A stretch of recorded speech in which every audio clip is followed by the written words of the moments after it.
మన ప్రభు అయిన యేసుక్రీస్తు నామములో మీ అందరికీ శుభములు తెలియజేయచ్చు ఉన్నాను. నిర్గమకాండము 16వ అధ్యాయము 7వ వచనము. యెహోవా మీద మీరు సణిగిన సణుగులను ఆయన వినుచున్నాడు. ప్రియ దైవజనమా, నిర్గమకాండం బైబిల్ స్టడీలో భాగముగా ఈ దినం ఈ వాక్య భాగమును మనము ధ్యానించుకుందాము. మనము ఆరాధించే దేవుడు వినేవాడు. 94వ కీర్తన 9వ వచనం ప్రకారం చెవులను కలుగజేసిన వాడు వినకుండునా అని వ్రాయబడి ఉంది. అవును, మనలను సృష్టించిన దేవుడు, మన అవయవములను నిర్మించిన దేవుడు, తన పోలికలో మనలను సృజించిన దేవుడు, మనవలే ఆయన కూడా వినుచూ ఉన్నాడు. మనమందరము దేవుడు మన ప్రార్థనలు వింటున్నాడు అనే విశ్వాసాన్ని కలిగి ఉంటాము. ప్రార్థనలు వినే దేవుడు నువ్వు సడిగిన సణుగులను కూడా వింటాడని గ్రహించగలుగుతూ ఉన్నావా?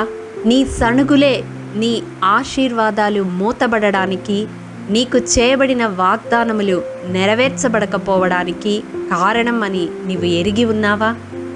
ప్రతి విషయంలో నెగటివిటీని చూస్తూ సణుగుతూ ఉన్నావు కదూ.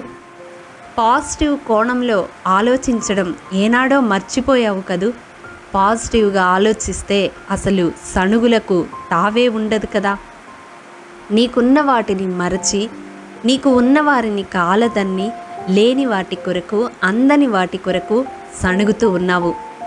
నీవున్న స్థితి కూడా లేనివారు నీ చుట్టూ ఎందరో ఉన్నారని ఒక్కసారైనా ఆలోచించావా? ఈ వాక్యము వింటున్న ప్రియ సహోదరి సహోదరుడా, నీ సణుగుల వలన నీ కుటుంబంలో శాంతి సమాధానాలు కనుమరుగైపోవడానికి నీవే కారణమవుతున్నావు కదూ. ఈ దినం దేవుడు ఈ మాటల ద్వారా నీ హృదయాన్ని సంధిస్తూ ఉన్నాడు. ఆనాడు ఇశ్రాయేలీలు కూడా ఆహారమును గూర్చి సణిగారు, నీటిని గూర్చి సణిగారు, ఆయాసమును గూర్చి సణిగారు. కానీ ఆకాశ ధాన్యముతో, మన్నాతో పోషించబడ్డారు. బండ నుండి నీరు సమృద్ధిగా ప్రవహించబడింది. వారి ప్రయాణమును దేవుడు వర్ణిస్తూ, మీ చెప్పులు పాతగిలలేదు, మీ కాలు వాయలేదు అని పలుకుతూ ఉన్నాడు. అయినా వాటన్నిటినీ గ్రహించకుండా వారు సణుగుతూనే ఉన్నారు. అవును ప్రియ దైవజనమా, వాక్యము తెలియజేస్తూ ఉంది కదా, సణిగే వాళ్ళు అసలు ఎవరో తెలుసా? యూదా రాసిన పత్రిక 15-16 వచనాల ప్రకారం భక్తిహీనులైన పాపులు సణుగుతారట, తమ గతిని గూర్చి నిందించు వారుగా ఉన్నారు అని వాక్యము తెలియజేస్తూ ఉంది. నీ గతిని బట్టి, నీ స్థితిగతులను బట్టి నీవు సణుగుతూ ఉన్నావంటే నీవు ఎంత విశ్వాసివైనా, ఎంత ప్రార్థనలు చేసినా, ఎంత కానుకలు ఇచ్చినా నీవు భక్తిహీనుడవు, భక్తిహీనురాలవు అని వాక్యము తెలియజేస్తూ ఉంది. అంత మాత్రమే కాదు, సణిగితే మన జీవితాల్లో ఏం జరుగుతుందో తెలుసా? యాకోబు రాసిన పత్రిక 5వ అధ్యాయం 9వ వచనం ప్రకారం తీర్పు పొందుతాము. క్రీస్తునందున్న వారికి ఏ శిక్షావిధి లేదు అని నీవనుకుంటున్నావేమో, కానీ నీ సణుగుడు నిన్ను తీర్పులోనికి తీసుకువస్తుంది. ఇంకా చూసినట్లయితే సంఖ్యాకాండం 14వ అధ్యాయం 29వ వచనం ప్రకారం దేవునికి విరోధముగా సణిగిన వారందరూ రాలిపోయినట్లుగా నీవు రాలిపోతావు సుమా. జాగ్రత్త. నీ ఆశీర్వాదములను కోల్పోవడానికి, నీ చుట్టూ దేవుడు వేసిన కంచె తొలగిపోవడానికి నీ సణుగుడే కారణము. నీవు విశ్రాంతిలో ప్రవేశించకుండా ఉండడానికి, నీ జీవితంలో నెమ్మది సమాధానము కోల్పోవడానికి నీ సణుగులే కారణమని నీవెరిగి ఉన్నావా?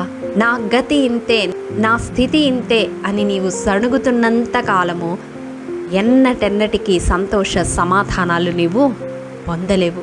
ప్రతి విషయములో ప్రభువునందు ఆనందించడం, ప్రభువుని స్తుతించడం, దేవునికి నీవు కలిగి ఉన్న వాటిని బట్టి కృతజ్ఞతాస్తుతులు చెల్లించడం ఎప్పుడైతే అభ్యాసము చేసుకుంటావో అప్పుడే దేవుని దీవెనలు పొందుకొనగలుగుతావు. నీవు చేసే కార్యములన్నిటిలో సఫలతను చూడగలుగుతావు. ఫిలిప్పీలకు రాసిన పత్రిక 2వ అధ్యాయం 15వ వచనం, సణుగులను సంశయములను మాని సమస్త కార్యములను చేయుడి. నీవు సణుగుతూ గొణుగుతూ నీ కార్యములు నీవు చేస్తూ ఫలితం రాలేదు అని ఆలోచిస్తున్నావు కదూ. ఆ ఫలితము రాకపోవడానికి కారణం నీ సణుగుడే. ఎందుకనగా మన పక్షముగా ఉన్న దేవుడు కార్యమును సఫలము చేయుటకు సమర్థుడు. ఆయనను అడ్డగించేది నీ సణుగుడే సుమా. ప్రియ దైవజనమా, ఈ దినం దేవుడు ఈ వాక్యము ద్వారా మన హృదయాలను సంధిస్తూ ఉన్నాడు. కొరింథీయులకు రాసిన మొదటి పత్రిక 10వ అధ్యాయం 10వ వచనం ప్రకారం, మీరు సణగకుడి. అవును, ఇక నుండి జీవితములో సణగకుండా స్తుతించడం అభ్యాసము చేసుకునాలని ప్రభు పేరట మనవి చేస్తూ ఉన్నాను. అట్టి కృప దేవాది దేవుడు మనందరికీ దయచేయునుగాక. ఆమేన్. ప్రేమ నమ్మకము కలిగిన మా ప్రియ పరలోకపు తండ్రి, మీ పరిశుద్ధ పాదములకు వందనములు దేవా. విత్తబడిన వాక్యమును ప్రతి హృదయములో నూరంతలుగా ఫలింపచేయండి. ఎవరైతే వారి జీవితాలలో సణుగుతూ గొణుగుతూ నీ ద్వారా ఆశీర్వదించబడకుండా శపితమైన జీవితాన్ని కలిగి ఉన్నారో అట్టి ప్రతి ఒక్కరిని మీరు సంధించండి దేవా. వారి జీవితంలో శాంతి సమాధానములకు తావు లేకపోవడానికి కారణం సణుగుడే అని వారు గ్రహించే కృపను అనుగ్రహించమని యేసు అతి పరిశుద్ధ నామం పేరట అడిగి పొందుకొని నాము తండ్రి. ఆమేన్. ప్రియ దైవజనమా, అనుదినము షారోన్ మన్నా ద్వారా అడగబడుచున్న బైబిల్ క్విజ్ ప్రశ్నలకు సమాధానములు ప్రతి నెల మొదటి వారము కామెంట్ బాక్స్లో పోస్ట్ చేయబడతాయి. కాబట్టి గమనించి మీకు తెలియని ప్రశ్నలకు సమాధానములు తెలుసుకొనగలరని ప్రభు పేరట మనవి చేయుచూ ఉన్నాము.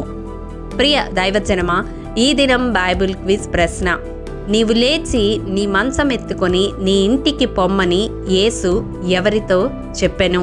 ప్రియ దైవజనమా, ఈ దినము జన్మదినము వివాహ దినము జరుపుకుంటున్న వారికి షారోన్ గ్రూప్ తరపున హృదయపూర్వక శుభాకాంక్షలు తెలియజేయుచూ ఉన్నాము.